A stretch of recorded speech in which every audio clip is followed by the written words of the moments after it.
kaya akhirnya apa bergelimang harta, lupa sanak saudara, tetangga dan beramal congkak sombong suka dipuji kayak DPR Jumawa.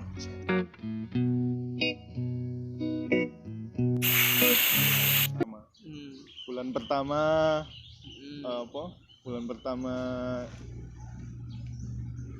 wabah corona, mereka masih bisa tahan di rumah, masih enjoy sebulan. Bulan kedua yo agak-agak kangen, namanya manusia kan sudah fitrah. Kangen fitrah ya. Iya. Sudah fitrah untuk kangen untuk apa, eksplor biayaan. Keluar ngono. Ya kumpul ambek manusia lain. Biayaan. Terus itu kan wis fitrah ngono. Terus tapi enak sing introvert barang. Iya, sing introvert mungkin mereka merayakan iku gak fitrah ya. Sing introvert mungkin merayakan hal ini melawan mungkin. Fitrah ya berarti. Iya, melawan berarti kan introvert kamu melawan fitrah. Iya, benar. Kalau melawan kefitrah kan universal, berarti semua orang harus punya. Termasuk orang-orang introvert. Berarti bukan universal kangen dolen itu. Iya, berarti enggak iso dikepuk rata. Jadi enggak bisa dipukul rata. Terus piye? Rata-rata sing tidak introvert ya, sing setauku. Iya. Mengeluh hal yang sama. Memasuki bulan ketiga iki pemene puasa-puasa iki kan. Iku ya bosen ngono lho. Dengan gimana? Bosen dengan di rumah aja. Masalah iya ngono. Ya bosen ngono.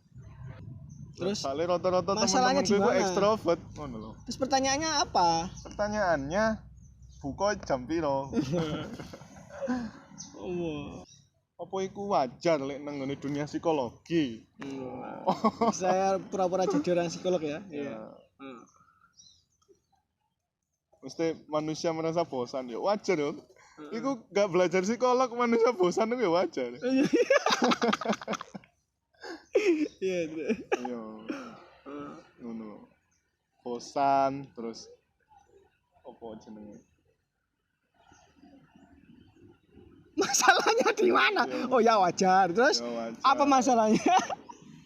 Apa ya? Apa pertanyaannya? Hal yang paling sulit itu bertanya. Iya, makanya. Saya ini sedang mengerjakan hal yang paling sulit. Saya bertanya. Belajar dari pengalaman. Kita pernah kena wabah itu nggak cuma sekali ini loh. Pernah kena flu burung, nggak sampai PSBB, nggak sampai kayak gini. Apa yang kamu takutkan ya? Apa yang kamu takutkan? Nggak takut aku. Kamu nggak takut? Soalnya belum kena. Terus kena ya nangis. Terus apa mau? Bayangkan, semisal kita kan di rumah, tapi kan kita masih bisa terkonek oleh HP, oleh medsos, oleh Zoom, kuliah masih bisa terkonek kan. Bayangkan kalau misal tidak ada itu semua, terus kita menghadapi wabah ini, kalau juntungnya, omongan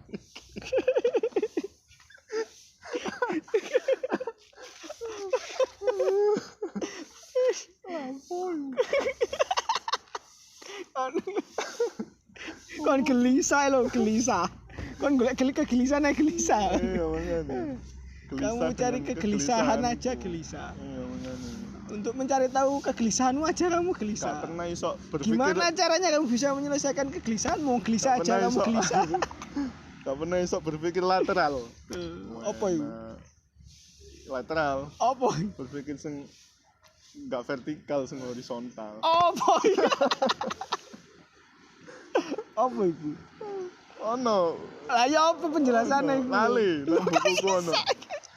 Lateral. Apa penjelasannya? Lateral. Apa penjelasannya? Ono. Nah, sekarang kamu mau tanya apa? Apakah hal itu wajar? Wajar. Mengutip dari salah satu guru psikologi. Piye iku? Wajar, kegelisahan memang wajar. Kita gelisah. Wajar. Terus kamu ingin mencari yang tidak wajar gitu ta? Untuk mungkin orang-orang pertanyaannya introvert, begini, kegelisahan itu kan wajar, apa bosan? Wajar. Tapi bosan apa yang tidak wajar? Bosan yang bercampur rasa gelisah. Bosan yang campur rasa gelisah kan wajar. Gelisah itu karena banyak pertanyaan. Iya. Kapan hal ini akan berakhir? Kan banyak bertanya kan juga wajar. Orang arek cilik banyak bertanya wajar. Yo, skeptik. Nah, banyak bertanya atau gelisah atau bosan apa yang tidak wajar? Bosan hidup. Loh, lah gak wajar. Yo, introvert. Bosan hidup? Introvert beda sama introvert. Bosan hidup. Bosan berjalan menggunakan kaki. Lah gak wajar. Bosan apa? Nah, ini level bosan yang melanda teman-temanmu itu level bosan yang wajar atau yang tidak wajar? Wajar lah. Nah, kalau wajar apa masalahnya? Masalahnya di mana? Kan dikon nang omah bosan di rumah loh. Ya, rumah itu lah tempat yang nyaman sih sebenarnya yo.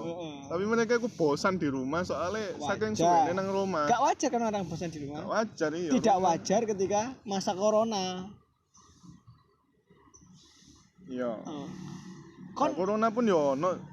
Nah yo blenger nang omah. Ya, bosan di rumah. Lek golek mesti ono sing bangga, sing membangkang pasti ada. Menjadi tidak wajar lek dikontekskan dengan corona. Iya kan? Tapi sebenarnya bosan di rumah itu yo tetap ada meskipun di masa corona. Menjadi tidak apa? Tidak wajar lek dikontekskan dengan corona, Bro. Apakah kegelisahannya arek-arek dalam konteks iku ya tidak wajar? Bosan di rumah. Bosan di rumah itu tidak wajar. Tingkat ketidakwajarannya itu sampai apa? Membahayakan apa? So, tidak wajar itu tuh membahayakan.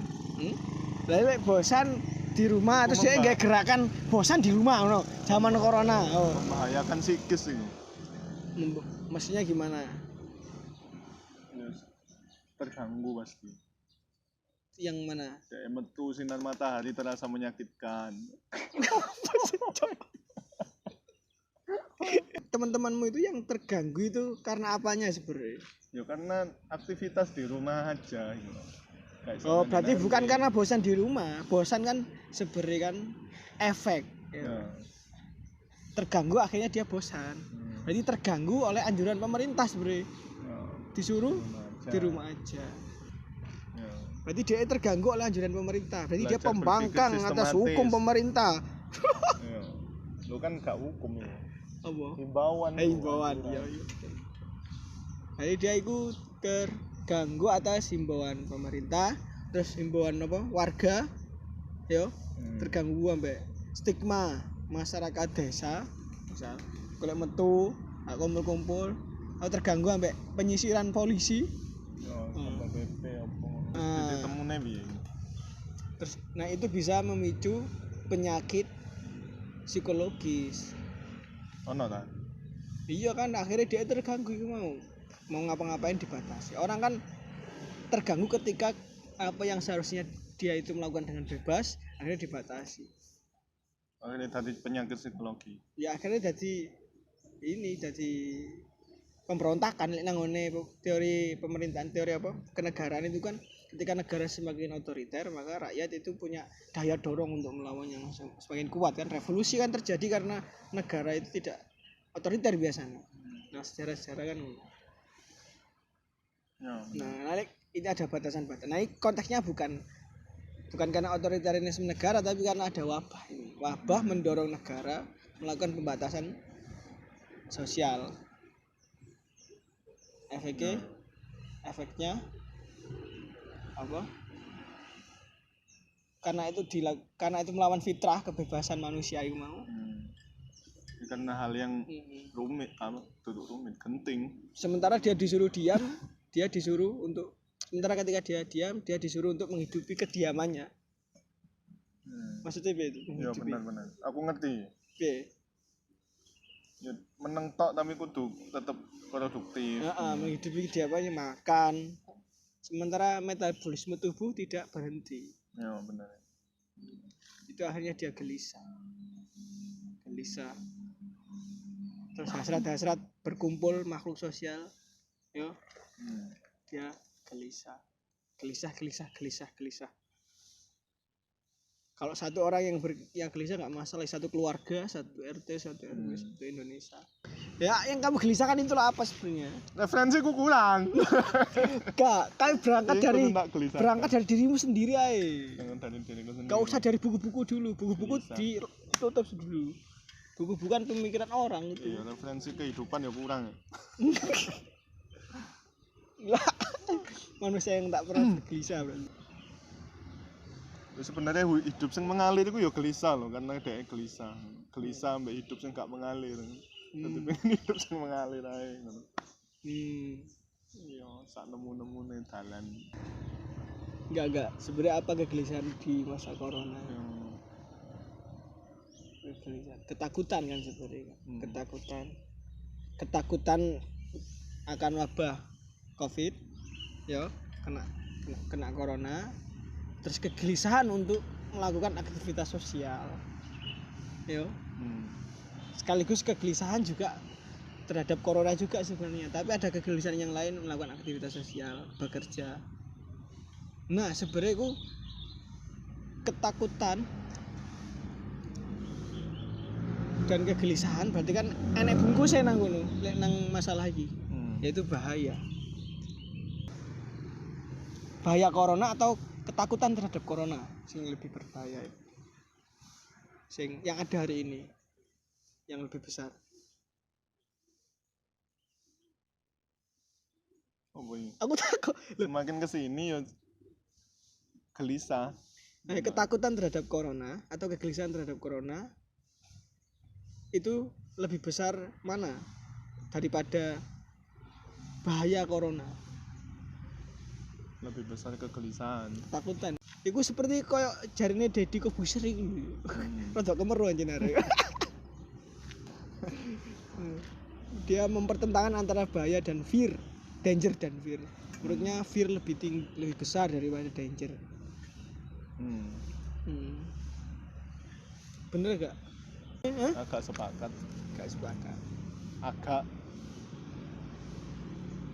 Jadi akhirnya ketakutan itu berbahaya, danger juga. Jadi danger tidak hanya corona, tapi fear juga danger akhirnya. Ya benar. Orang kan pinginnya praktis-praktis bagaimana cara menanggulangi, nggak mau mencari diri di dalam dirinya sendiri, tapi tanya orang lain bagaimana cara menanggulangi. Sekarang kita bahas itu. Caranya menanggulangi. Berarti enek apa bahasan-bahasan sing praktis. Dari kegelisahanmu sing paling mendasar iku apa terhadap corona iku sebenarnya? Kegelisahanmu iku apa yang membuat kamu paling penasaran dari peristiwa corona ini apa? COVID-19 atau virusnya namanya apa? SARS-CoV-2 atau nCoV 2019. Ini apa? Yang paling membuatmu bertanya-tanya. Apa ya? Gak ada ya berarti ya? Gak ada. Takut juga enggak? Soalnya belum kena ya. Belum kena. Berarti kan enek wong ya, karena dia belum kena, akhirnya dia waspada. Karena nek ngono to, waspada. Terus dia akhirnya ikut gerakan-gerakan sosial karena kewaspadaannya tinggi supaya menghimbau masyarakat sekitar. Yo, kitabisa.com. Nah, bagi-bagi masker, bagi-bagi apa? Ada yang tingkat apa? Kewaspadaannya begitu. Ada yang karena belum kena, dia tidak waspada, menganggap itu tidak ada. Padahal ada. Ada yang belum kena tapi dia ya cukup biasa saja wis, ya enggak mengikuti gerakan sosial ya. Ya sewajarnya waspada ya. Nyatanya ada memang. Ada yang tidak percaya. Lah pada tingkatan sing mana? Atau yang kelima apa kamu definisikan sendiri? Masa bodoh ya. Iya. Sing kelima kan masa bodoh. Ya, kamu sing di. Aku sing ketiga. Apa? Yo takut yo waspada. Takut waspada yo biasa saja yo. Biasa saja. Apa pertanyaanmu mendasarmu iku? Gomel lah. Kamu jare mau tanya, apa iki konspirasi elit global? Kan juga pertanyaan mendasar iku. Apakah berbahaya corona? Biasanya pertanyaan ini. Kan masih juga pertanyaan sing bagi sebagian orang juga itu. Bahaya. Yang mengkategorikan bahaya itu wis Badan Kesehatan Dunia kok. Nah iya, jangan-jangan ini konspirasi elit global. Gak mungkin. Tingkat bahayanya seberapa? Ya itu. Presentasinya mungkin nah itu. Yang masih debatable kan, isoknya konspirasi. Ya sebenarnya podo ae, semua penyakit itu lah bahaya sih. Sebenarnya. Kabeh dijewet ya bahaya. Mungkin enek penyakit sih enggak bahaya. Oh, iya. Penyakit hati. apa ya? Penyakit kaya. Aku loro kok sakit kaya. Opo ya? Dia kaya itu sakit. Maksudnya sakit kaya, gak miskin. Iya. Waras. Sakit kaya akhirnya apa? Bergelimang harta. Lupa sanak saudara. Tetangga dan beramal congkak sombong suka dipuji kayak DPR Jumawa DPR kalau DPR di sing diperiksa corona itu DPR mana yang di Semarang iya ta mbok sing saya ini Sumatera Utara itu yo bola corona kami ditelan.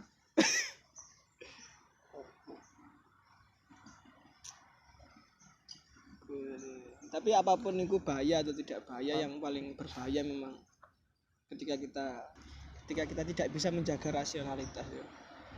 Iya benar. Terus mengikuti anjuran negara atau pemerintah atau apapun itu, tetangga, tapi kita sendiri tidak mengetahui dengan benar apa yang akan kita ikuti kan. Kalau benar syukur ya. Kalau salah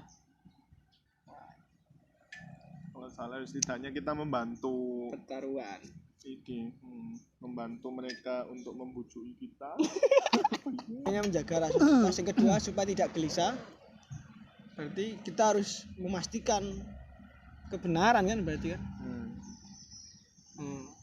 Piye memastikannya? Tiap hari kita dijejali informasi. Ya usaha. Setiap jam, kebenaran setiap waktu. Itu proses yang tidak pernah berakhir. Berarti ada optimisme yang harus kuat. Yo benar. Orang yang gelisah kan dia tidak optimis, apalagi terpuruk sampai takut. Kehilangan rasa optimis. Justru optimis. Takut kok optimis ya? Optimis lah. Takut optimis kepada Allah. Takut kepada Allah, optimis masuk surga. Orang yang dibangun hanya rasa takut terhadap Tuhan, tapi tidak rasa cintanya, ayo. Takut itu timbul karena cinta. Kalau kita cinta, akhirnya kita takut kehilangan. Ya benar, karena kita cinta kita takut kehilangan. Karena kita cinta kita berani mempertahankan. Berarti ya iso timbul rasa keberanian juga, berarti cinta itu. Ya, karena rasa cinta kita biasa-biasa saja menghadapi diri sendiri dalam ketidakpunyaan kita terhadap dunia. Dan biasa saja terhadap dunia, yang penting dia loh, ngono maksudnya.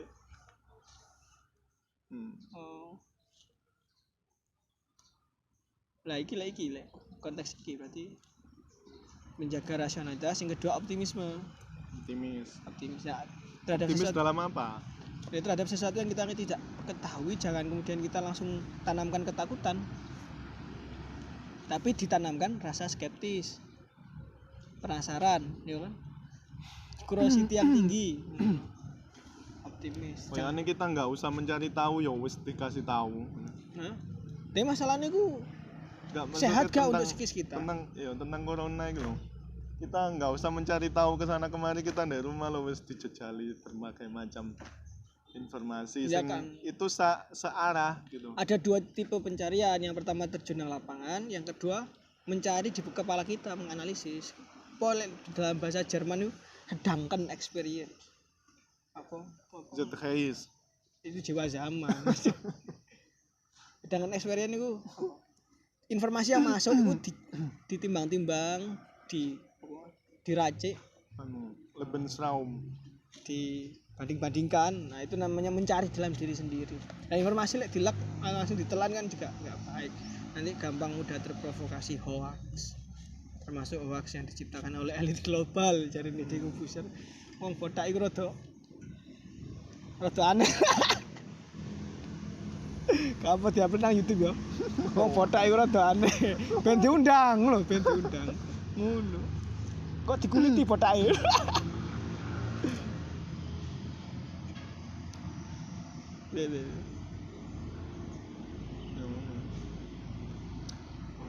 Jadi tidak boleh terlalu gelisah ya. Bagaimana persiapan kita menyambut masa-masa setelah corona berakhir? Ya seperti hidup pada umumnya.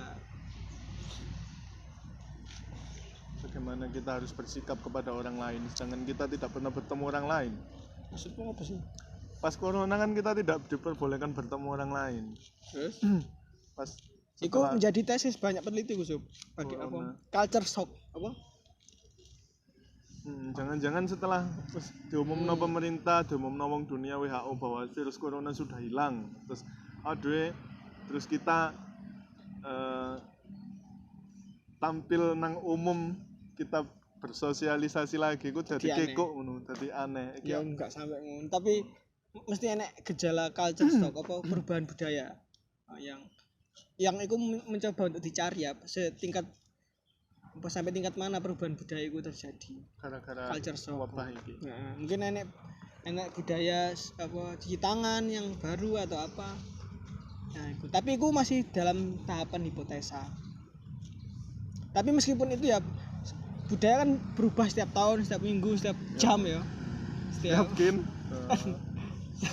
Setiap peradaban pasti mengalami perubahan budaya. Nah, manusia merdeka adalah manusia yang tidak kaget dengan perubahan. Akhirnya dia tidak mudah gelisah. Santai. Steady apa? Steady. Apa sih? Stabil. Hanif bahasa. Hanifah muslimau. Lurus. Nah, itu. Supaya kita tenang ya kita harus pandai menimbang-nimbang hati dan pikiran. Apa? Atau selalu menyukai atau ketemu hal-hal yang baru. Akal kalau ketemu hal yang baru berarti ketemu informasi yang baru, diuji. Kalau hati berarti ketemu persoalan yang baru. Misal kamu pengalaman pacaran berapa kali? Misal 1 kali ya misal ya. Misal. Meskipun sudah berkali-kali. Ya. Kalau semakin banyak pacaran kan berarti kan pengalaman berpacaran, experience, pengalaman sakit hati kan, semakin tinggi. Jadi hati gue harus ada banyak persoalan pergolakan, supaya orang nggak kaget. Kalau dia ketemu banyak orang ngopine adoh, nggak apa-apa. Aku seneng sing searah gini kok.